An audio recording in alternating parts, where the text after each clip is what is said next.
몇 년 전에 취업 포털 사이트 인크루트라는 사이트에서 설문조사를 했습니다.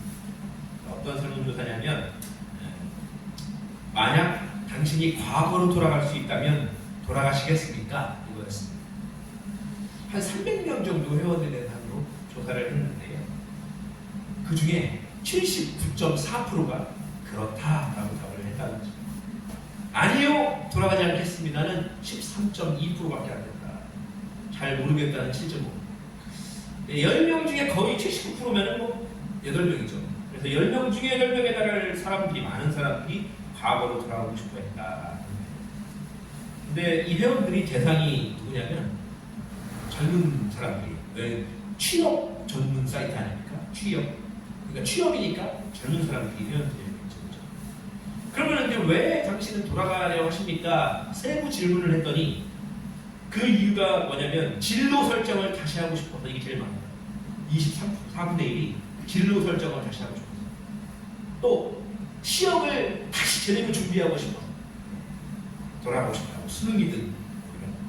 또 지금보다 더 다양한 경험을 하고 싶어서도 21%, 5분의 1. 대학 전공을 바꾸고 싶어서, 회사, 직장을 바꾸고 싶어서, 뭐 이런 것도 있었어요. 결국은요, 현재와 다른 선택을 하기 위해서 과거로 돌아오고 싶다라고 생각한 거였어요. 우리 성도님들 중에도 과거로 돌아오고 싶은 분들이 계신가요? 노년이 아닌 젊은 층들에서조차도 과거로 돌아오고 싶다라고 많이 얘기했다는 것은 그만큼 살아온 사람들이 젊지만 아직 많이 안 살아왔지만도 아쉬운 점이 많았다라는 것을 의미했죠. 사람들이 그 아쉬움을 안고 때로는 후회도 하면서 살아간다라는 겁니다. 여러분, 우리가 살아가면서 걸어가는 길에 앞을 볼 수 있다면 얼마나 좋을까요? 우리의 선택이 긍정적이고, 나에게 긍정적이고 나에게 최선의 결과를 주는 선택이라는 것을 내가 안다면 얼마나 좋을까요? 뭐 우스갯 이야기로 로또 번호를 알아갖고 그걸 찍어서 그건 얼마나 좋겠어요. 근데 우리는 아쉽게도 단 1분 1초 앞도 알 수 없습니다. 본문 8절에 나오는 문장이 우리의 삶을 대변해 주는 것 같아요. 8절 말씀을 다시 한번 읽겠습니다. 시작. 믿음으로 아브라함은 부르심 받았을 때에 순종하여 장래의 유업으로 받을 땅에 나아갈새 갈바를 알지 못하고 나아갔으며. 믿음의 사람 아브라함도 갈바를 알지 못하고 길을 걸었다, 인생을 살았다. 하물며 우리의 삶은 더하죠, 그죠? 저와 여러분도 갈바를 알지 못합니다. 요즘에 워낙에 기상이변이 많은 시대다 보니까 기상청에서 예보를 하는 게 아니라 거의 오늘 날씨가 이렇습니다라고 보고하는 수준이라고 사람들이 얘기를 하죠. 기상청을 못 믿겠다, 이렇게 하죠. 근데 아무리 분석을 잘해도 100% 맞출 수 없는 게 날씨다. 서두에 선포한 것과 같이 우리의 삶은 앞을 알 수 없습니다. 바로 1분 앞에 어찌 될 것도 우리가 어찌 될지 예상만 할 뿐이지 누구든 확신할 수는 없습니다. 우리가 예배를 드리면서도 설교 말씀을 했으니까 기도를 하겠지. 기도가 끝나면 찬송을 부르겠지. 뭐 이런 거잖아요. 그러면 이제 주기도문을 하겠지. 집에 가겠지. 우리가 예상을 하는 것뿐이지 우리가 지금 어떤 일이 일어날지 알 수 없는 거예요. 사업이 잘 될 거라고 확신하고 나아가도 갑자기 어떤 불경기 요소가 튀어나오는 거예요. 그러면 쇠하게 되는 거거든요. 매일 운동을 열심히 하는 나도 내가 올해 더 건강해질 거라 생각이고요. 어떤 병으로 오게 될지 모릅니다. 이렇게 이야기를 하니까 굉장히 부정적이고 마치 저주같지만, 그러나 그것이 갈 바를 알지 못하고 걸어가는 우리의 삶이라는 거죠. 그럼 우리가 앞날에 대해서 아는 것이 뭐가 있습니까? 확실한 것이 무엇이 있겠습니까? 우리가 아는 확실한 거 하나밖에 없어요. 예수님을 구주로 영접하면 천국에 간 것이요. 이게 우리가 알 수 있는, 선포할 수 있는 하나입니다. 갈 바를 알지 못하는 저와 여러분에게 6절에서 하나님은 믿음이 없이는 하나님을 기쁘시게 할 수 없다고 말씀을 하고 계십니다. 이것은요, 믿음 없이 나아가는 삶에 대해서 경고하는 메시지이기도 하지만 또 믿음으로 나아가라 라고 권면하는 메시지이기도 하죠. 갈 바를 알 수 없기에 더욱 하나님만을 믿음으로 나아가는 저와 여러분에게 소원합니다. 아멘. 오늘 본문을 보면요, 갈 바를 알지 못하기 때문에 우리에게 믿음이 있어야 된다라고 하는데, 그 구체적으로 그러면 우리가 어떤 믿음을 가져야 되느냐, 어떤 것에 대해, 어떤 사실에 대해 믿어야 되느냐, 그 질문에 대한 답을 제시하고 있습니다. 그 6절 말씀 함께 다시 한번 읽어볼게요. 시작. 믿음이 없이는 하나님을 기쁘시게 하지 못하니 하나님께 나아가는 자는 반드시 그가 계신 것과 또한 그가 자기를 찾는 자들에게 상 주시는 이심을 믿어야 할지니라. 아멘. 6절 말씀을 그대로 보면 우리가 믿는 첫 번째는 무엇입니까? 우리가 믿는 첫 번째는요, 그가 계신 것입니다. 그가 계신 것. 우리는 지금도 살아 역사하시는 하나님을 믿습니다. 할렐루야. 네. 그가 계신 것. 여러분, 그거 짧지만 굉장한 신앙 고백입니다. 그가 계신 것을 믿어요. 단지 그 말이 진심으로 하는 말이다. 이런 거죠. 결국 그가 계신 것을 믿는 것은 어떤 하나님을 믿는 거예요? 태초 이전부터 계신 하나님. 그리고 창조주 하나님, 나를 만드신 하나님, 그 하나님을 믿는 거예요. 그리고 그분이 지금도 내 삶을 이끌어가고 계심을 믿는 것입니다.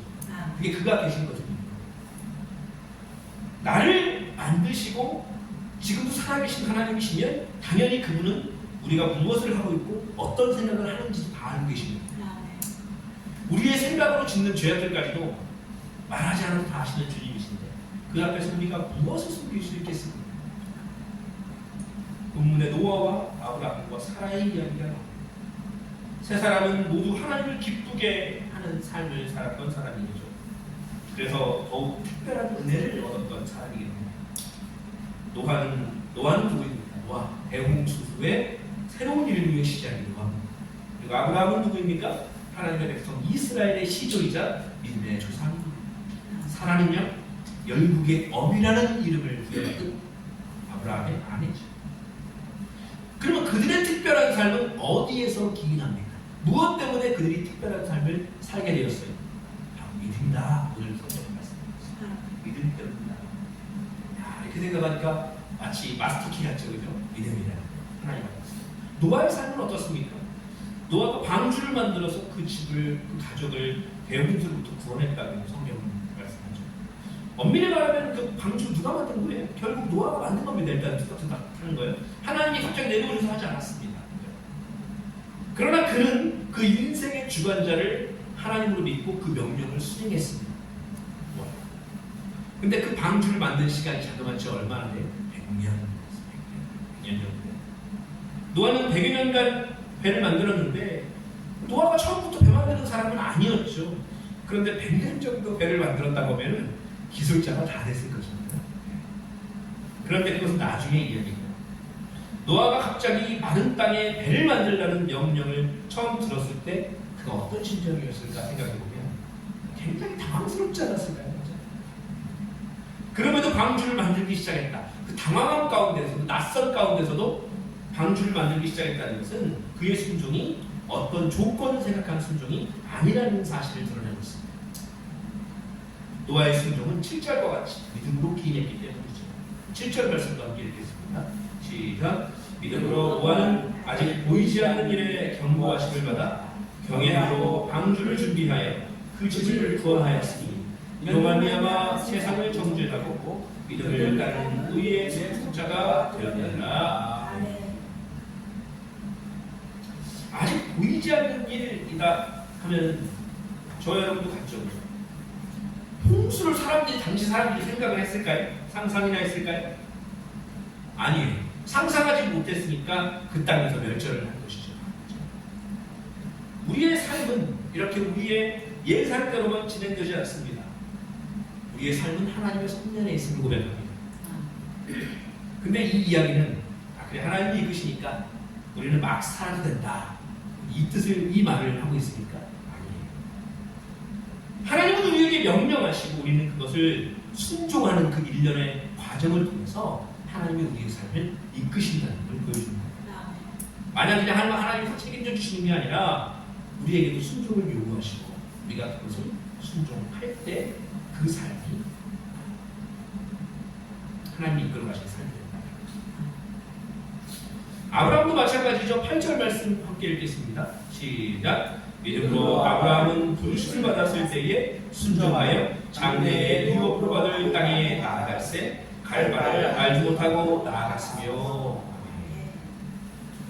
아브라함은 갈바를 알지 못한 채 창세기 12장에서 보듯 하나님의 명령에 순종하여 길을 떠납니다. 창세기 12장 1절 2절에 여호와께서 아브라함에게 이르시되 너는 너의 고향과 친척과 아버지의 집을 떠나 내가 너에게 보여줄 땅으로 가라.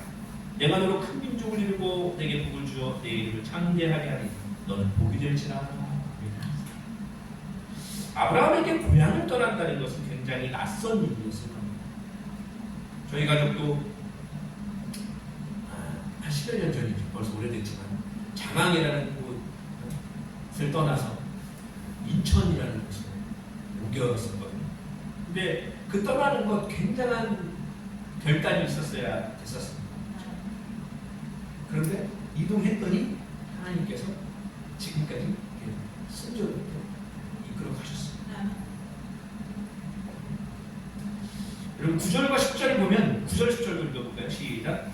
믿음으로 그가 이방의 땅에 있는 것 같이 약속의 땅에 거류하여 동일한 약속을 이역으로 받은 이삭 및 야곱과 더불어 정막에 와 있으니 이는 그가 하나님이 계획하시고 지으실 수가 있는 성을 알았습니다. 아멘.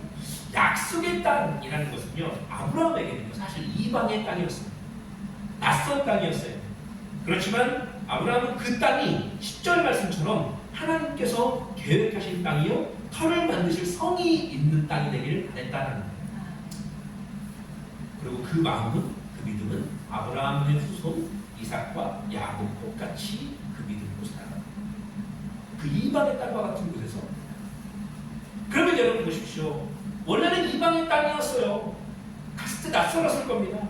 근데 하나님을 의지하여 믿음으로 그곳에 정착해 살아가니까 이제 그곳이 이방의 땅입니까? 아니에요. 그곳은 이방의 땅이 아닙니다. 약속의 땅이 되는 것입니다. 아멘. 우리가 가끔은 우리에게 맞지 않는 일을 하면서 살아갈 때가 있지.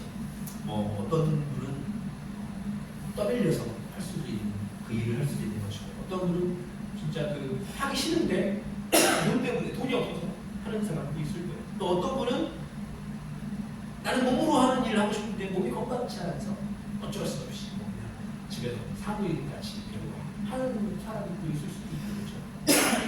나와 어울리지 않는 자리이기도 합니다. 내가 생각하지 않던 이상형과 결혼해서 살아가는 인생도 많습니다. 그죠? 저는 아니죠. 네. 여러분이 생각하면 이방의 땅과 같은 곳에 우리가 있기도 하지만 그곳에서 하나님이 일하시면 그곳은 약속의 땅이 있다는 기억하십시오.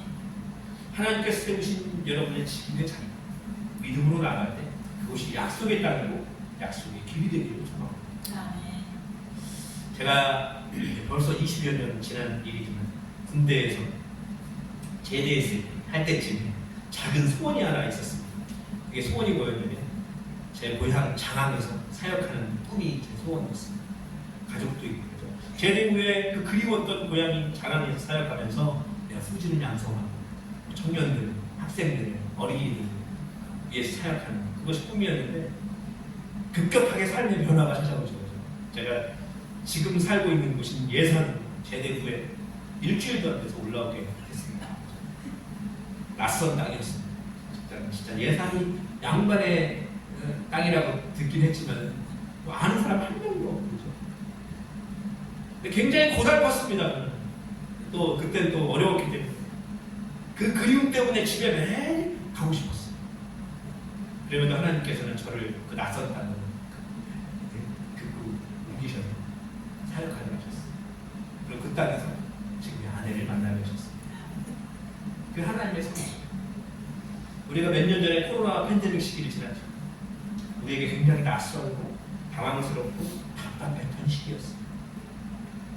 근데 팬데믹이 끝났다고 해도 우리에게 낯설고 당황스럽고 답답한 시기는 언제든지 찾아올 수 있습니다. 지금도 그런 삶을 살고 있는 분들이 계실 것으로 생각됩니다. 혹시나 그런 상황에 놓여 있다면 아브라함을 기억할 수 있기 바랍니다. 11절에 사라의 이야기가 또 이어나오죠. 11절 말씀도 함께 읽어보겠습니다. 시작. 믿음으로 사라 자신도 나이가 많아 간산하였으나 잉태할 수 있는 힘을 얻었으니 이는 약속하신 이를 믿으신 줄 알았습니다. 아멘. 90세 여인이 아기를 낳는다는 것은 지금 세상에도 해외 토픽감 이상입니다. 불가능한 일이죠. 그런데 사라와 같이 불가능한 일이 가능하게 되는 것은 하나님께서 우리를 만드신 분이기 때문에. 아멘. 그렇기 때문에 불가능한 일 앞에서 당연히 믿음은 필수적입니다. 우리가 할 수 없잖아요. 공부를 못하는 수험생 자녀를 둔 어머니일수록 기도를 더 많이 한다는 연구 결과가 있진 않습니다. 있진 않는데 교사는 당연할 것 같아요. 그죠? 공부를 못하면 대학을 못 들어가잖아요. 그러니까 더 기도 많이 할 거예요. 간절히 할 거예요. 불가능에 가까울수록 더 간절히 기도하는 거 맞겠죠. 혹시 저와 여러분의 삶 속에서 우리의 상황적으로 심지어 생각으로도 불가능한 일들이 있다 하더라도 그것이 우리에게 낭만을 주는 일이 아니라 하나님께서 일으키실 기적의 무대임을 믿고 하나님께 간구하는 저와 여러분의 믿음의 삶이 되기를 소망합니다. 아멘. 우리가 믿는 첫 번째 가지는 그가 계시는 것입니다. 아멘. 그리고 두 번째이자 마지막으로 우리가 믿는 두 번째 사실은 무엇이냐? 바로 상 주시는 일을 믿는 거예요. 6절 말씀 다시 한번 읽겠습니다. 시작. 믿음이 없이는 하나님을 기쁘시게 하지 못하나니 하나님께 나아가는 자는 반드시 그가 계신 것과 또한 그가 자기를 찾는 자들에게 상 주시는 이심을 믿어야 할지니라. 아멘. 여기서 상 주시는 분이 누구세요? 하나님이시죠. 상 주는 것, 상 준다니까 너무 좋잖아요. 그죠? 그렇다면 그 상을 누구에게 주신다는 거예요? 모두에게라고 써 있지는 않습니다. 바로 하나님을 찾는 자에게 주는 말씀. 상을 주는데 하나님을 찾는 자들에게 주는 거예요. 그렇다면 하나님을 찾는 자들에게 주시는 하나님의 상이 무엇입니까? 12절 말씀을 보면요. 두 가지 상의 의미를 발견할 수 있습니다. 12절 말씀 함께 읽어볼까요? 시작. 이러므로 죽은 자와 같은 한 사람으로 말미암아 하늘의 허다한 별과 또 해변의 무수한 모래와 같이 많은 후손이 생육하였느니라. 아멘. 12절의 그 말씀을 읽어보면 하늘의 허다한 별, 해변의 무수한 모래, 많은 후손, 생육. 그러면 누가 생각나나요? 성경의 인물 중에? 아브라함이 생각나죠. 그렇죠? 맞습니다. 하나님께서 아브라함에게 생육과 번성의 복을 주셨습니다. 이것이 바로 하나님께서 자기를 찾는 자들에게 주시는 상이에요. 생육과 번성. 제가 간증을 하나 하려고 하는데, 저희 아버지께서 뇌경색으로 입원을 한 적이 있습니다. 그때 이제 새벽 예배를 다녀오신 어머니께서 말씀을 읽으시다가 문에 찌는 머리가 찌는 쿵 소리를 발견을 하고 아버지께서 골든타임에 시술을 받아서 재활도 하시고 경과가 지금 엄청 좋습니다. 근데 왜 이게 간증이냐? 뭐 그 일 자체도 간증이지만 아버지는 보험이 없어요. 저희는 가족이 뭐 이렇게 물질적으로 넉넉하지 않기 때문에 보험이 없어요. 근데 얼마가 나왔냐면 1,700만 원이 나왔습니다. 원래는. 근데 당시에 이제 저희 조카가 알려줘서 산정특례라고 있습니다. 산정특례. 그 큰 질병, 4개의 질병에 해당되는 그 질병에 걸리면 한 번은 국가에서 90%를 대줍니다. 산정특례. 몰라서 모르는 사람 많습니다. 그 산정특례를 듣고 한 며칠 후인가 5일 후인가 바로 얘기 접수를 했어요. 그래서 그게 됐습니다. 뇌와 관련된 거였어요. 그래서 혜택을 받았어요. 10%밖에 안 됐습니다. 엄청나죠? 근데 이제 여담이지만 저희 아버지는 치료를 받다가 위암도 또 초기 발견하셔서 그것도 산정특례 또 받았어요. 여러분 저희 어머니께서 예전 교회를 다니실 때는요 새벽 예배를 드리고 잘 주무시는 편이 아니었어요. 말씀을 읽으셨죠. 아시다시피 근데 뇌혈관 질환은 골든타임이 중요하거든요. 어떤 분은 10시간 후 발견해서 지금까지 식물인간이라는 소식을 들은 적이 있어요. 근데 여러분 몸이 아픈 건 좋지 않죠 당연히. 근데 그 일을 통해서 내가 하나님의 뜻을 발견한다. 그럼 그것은 상이 될 수 있습니다. 아멘. 생명과 번성의 복이 될 수 있다는 거죠.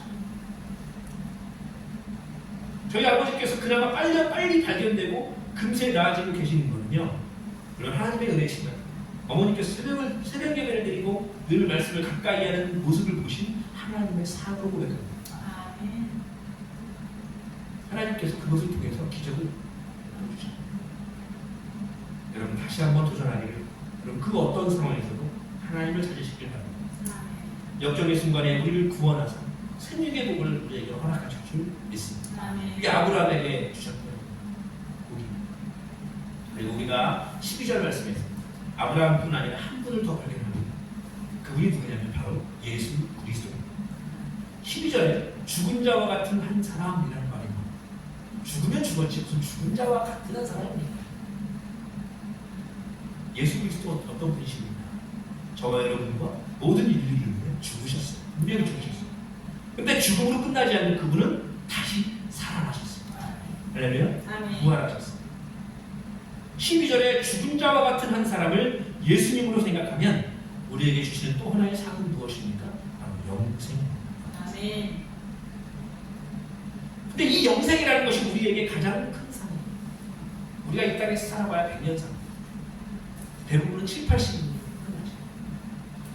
근데 우리에게 이 땅이 끝이 아닙니다. 그렇기 때문에 우리에게 가장 큰 상이 영생입니다. 아멘. 하나님은 자기를 찾는 자들에게 생육의 복을 주시며 또 영생의 복을 주시는 구원의 하나님이신 줄 믿으시기 바랍니다. 아멘. 저 여러분 모두가 늘 구원의 하나님을 찾는 자 되어서 그 상을 얻을 수 있는 저 여러분 되기를 소원합니다. 아멘. 말씀을 정리하겠습니다. 성경에 기록된 위대한 인물들, 영웅들, 그들의 인생은 갈 바를 알지 못한 채 걸어가는 인생이었습니다. 믿음의 조상이라고 하는 아브라함조차도 갈 바를 알지 못하고 갔다 했습니다. 그러나 그들은 충분히 하나님을 기쁘시게 하는 삶을 살았습니다. 그 갈 바를 알지 못하는 상황 가운데서도 그들의 목적은 하나님의 기쁨이었습니다. 그 이유가 무엇이었어요? 그 이유가 바로 믿음이 있는 자기였기 때문입니다. 그 믿음은 이 땅과 자기를 창조하신 창조주 하나님, 그가 계신 것을 믿는 것이요. 아멘. 또한 그분을 찾는 이들에게 상 주시는 구원주 하나님에 대한 믿음입니다. 아멘. 여러분 지금까지 믿음의 삶을 살아가는 성도님들, 앞으로도 그 믿음 변치 않고 살아가길 바랍니다. 우리는 지금도 갈 바를 알지 못하고 살아가는 늘 나를 만드신 창조주요 구원주이신 하나님의 이끄심을 걸어가는 저 여러분의 한 걸음 될 수 있게 소원합니다. 아멘. 기도하겠습니다.